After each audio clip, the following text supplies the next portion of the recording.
Ce conseil de golf est une présentation de TaylorMade. Pour le conseil de cette semaine, on va parler des coups en pente. Des coups en pente ascendante et descendante. Deux coups difficiles à maîtriser, soit parce qu'on ne connaît pas la technique ou parce qu'on n'a pas les infrastructures pour le pratiquer. Je m'explique. Le golf, c'est le seul sport où notre pratique et notre jeu est complètement différent. Donc, au club de golf Montcalm, je suis chanceux parce que j'ai la chance derrière mon terrain d'exercice de pouvoir pratiquer en pente ascendante. Je vais vous expliquer les clés importantes à respecter pour maximiser la réussite de ce coup. Ma règle d'or numéro 1, il faut que vos épaules, vos hanches et vos genoux et même votre élan soient dans le sens de la pente. Deuxième chose, on va positionner la balle légèrement plus sur mon côté avant. C'est sûrement le seul coup au golf où vous allez avoir à l'adresse un petit peu plus de poids sur votre côté arrière et même, je pourrais dire, à la fin de votre élan, vous risquez d'avoir plus de poids sur votre côté arrière. C'est pas un coup où je dirais qu'on pourrait attaquer le fanion. C'est plus un coup défensif. Donc, qu'est-ce qui est important? C'est de maximiser l'équilibre de votre coup. N'oubliez pas ma règle d'or numéro 2 maintenant. La balle aura toujours tendance à suivre la pente. Donc, un coup en pente ascendante, la balle aura tendance à aller beaucoup plus haute. Pour ce faire, au lieu d'utiliser un fer 7, comme dans ce cas-ci, j'utiliserai un fer 6 pour compenser la perte de distance occasionnée par la pente ascendante.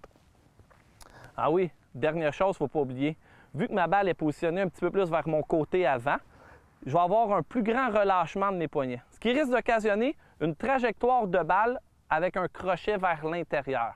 Je vous recommande sur une pente ascendante de prendre en alignement un petit peu plus sur le côté droit de votre objectif parce que naturellement, la balle aura tendance à revenir vers l'intérieur.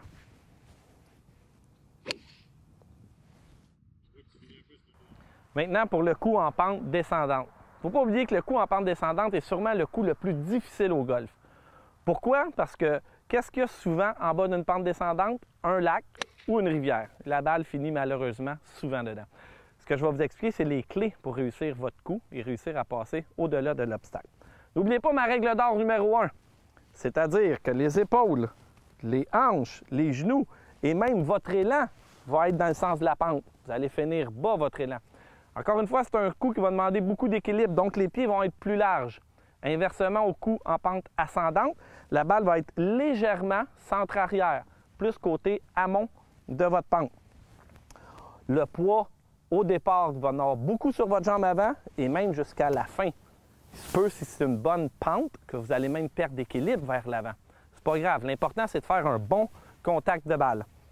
Si en situation de pente descendante, j'utilise un fer 7 pour faire telle distance, n'oubliez pas que la balle aura tendance à voyager plus. Donc, je vais prendre un bâton plus court. Au lieu d'un 7, je prendrai un 8 parce que le bâton, l'angle du bâton va être plus droit. Donc, la balle va aller un petit peu plus loin. Dernière chose importante qu'on oublie souvent.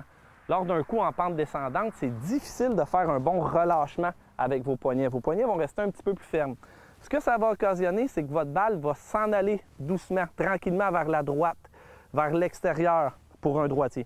Donc, n'oubliez pas de viser toujours un petit peu plus sur le côté pour un droitier, un petit peu plus à gauche de votre objectif pour finir le plus possible à l'objectif. Quelques coups de pratique pour savoir où frapper la balle et on exécute par la suite.